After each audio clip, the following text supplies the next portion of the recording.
Assalamualaikum warahmatullahi taala wabarakatuh. Alhamdulillah rabbil alamin wassalatu wassalamu ala asyrafil mursalin wa ala alihi wa sahbihi ajma'in. Rabbi shrah li sadri wa yassir li amri wahlul 'uqdatam min lisani yafqahu qawli.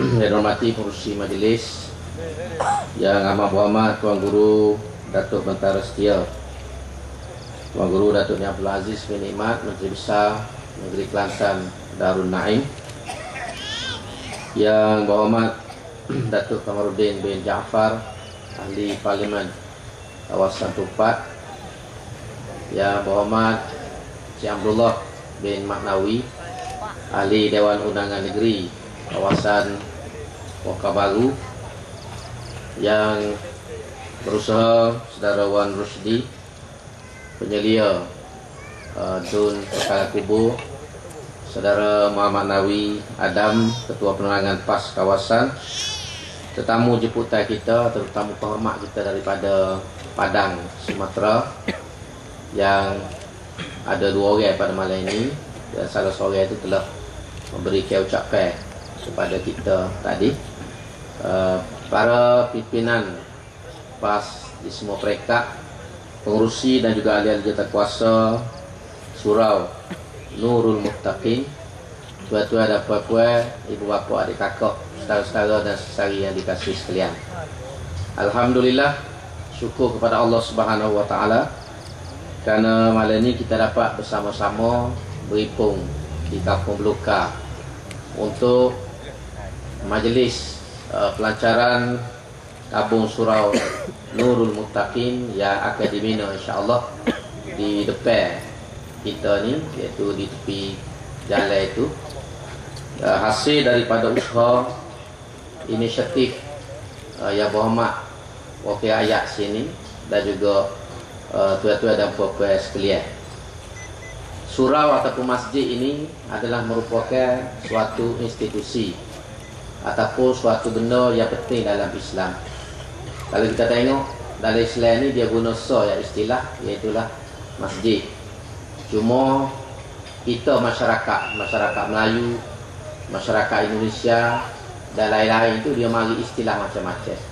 Tempat kita panggil surau, kita panggil balasok, kita panggil musola. Di Indonesia dia tu beristilah langgar.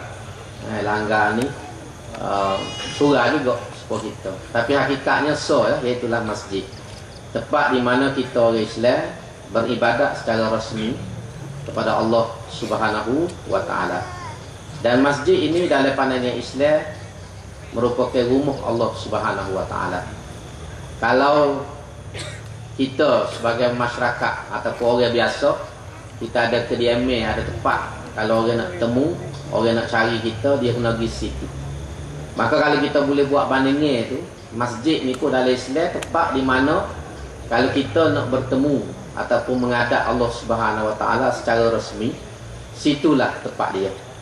Maka sebab itu hubungan masjid dengan kita orang beriman ni adalah suatu hubungan yang rapat dan suatu hubungan yang erat. Kalau ada di kalangan kita orang Islam tak jumpa masjid ataupun jari-jari di masjid, ini adalah suatu perkara yang malang, lebih berat daripada gempa bumi di Indonesia lagi. Kerana situlah tempat kita. Dan kehebatan ataupun kemuliaan masjid ini dapat kita lihat sepanjang zaman. Kita tengok dalam Quran dan dalam hadis dan juga sirah Rasulullah sallallahu alaihi wasallam. Sebab itu tadi bila yang Muhammad Cahaya sebut, beberapa buah surau dan masjid kecil telah pun dibina, dan di dalam sebagainya dalam perancangan di sekitar kawasan ini. Ini merupakan suatu pencapaian yang baik, suatu usaha yang mulia yang kita semua patut sokong. Kita patut beri apa saja sokongnya yang boleh, harta, khidmat, tenaga, paling kurang pun doa supaya usaha yang baik ini menjadi kenyataan. Banyaknya masjid dan surau ini akan meningkatkan lagi usaha dan juga pencapaian kita sebagai orang beriman. Dan masjid pada zaman Rasulullah sallallahu alaihi wasallam adalah merupakan pusat kegiatan masyarakat. Nabi sendiri kalau kita baca dalam sirah, bila dia safar ke Madinah, benda yang pertama yang Nabi buat ialah membina sebuah masjid. Sebelum dia buat rumah dia buat masjid dulu. Dan di masjid itulah Rasulullah sallallahu alaihi wasallam meletakkan sebagai pusat pentadbiran, pusat kegiatan masyarakat. Zaman dulu kalau kita baca dalam sirah ni, banyak benda-benda yang mengkagumkan kita dan menimbulkan orang kata nostalgia kita. Masjid yang Nabi buat ni kalau nak banding dengan kita zaman ni jauh.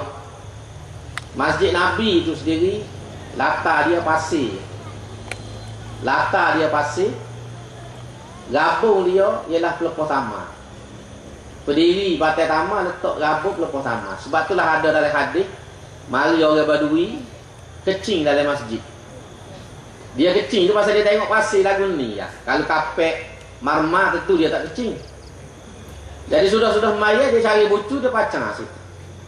Geger dalam masjid tu, siapa sahabat nak pergi pergi. Nabi kata biar dia kecing sudah lah. Dah kalau duk pergi tarik ke tengok kecing sembuh dalam masjid. Biar kecing sudah.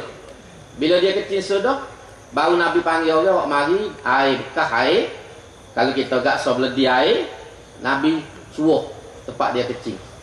Nabi royak orang Badui ni masjid ni bukan tempat orang kecing. Tempat bukan tempat orang kecing. Dan Nabi ajar cara nak cuci najis di atas pasir itu dengan curah air ya.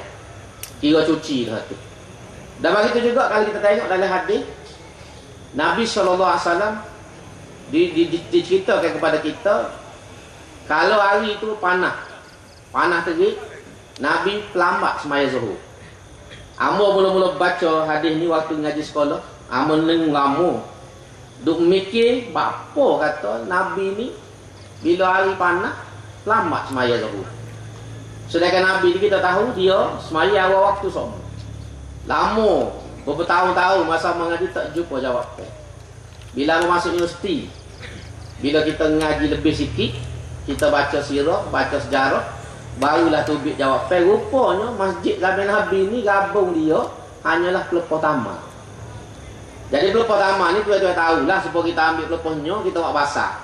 Kalau tali panas, masuk cahaya tu ke celah-celah tu panas kepala kita.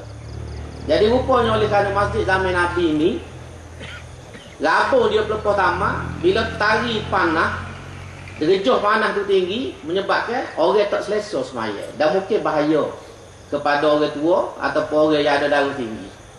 Maka Nabi sengaja pelambat semaya di Jemaah Zuhur supaya tali tu reda sikit, turun sikit dan panas tu kurang sikit. Supaya ni 32 Celsius sebagai contoh. Kalau pergi semaya tu dengan panas tu, dia rasa berasak berasak pada kita. Jadi rupanya itulah sebab bapa Nabi melambatkan semaya pada siang bila tari panas. Nak royak amat simple, mudahnya masjid pada zaman Rasulullah sallallahu alaihi wasallam.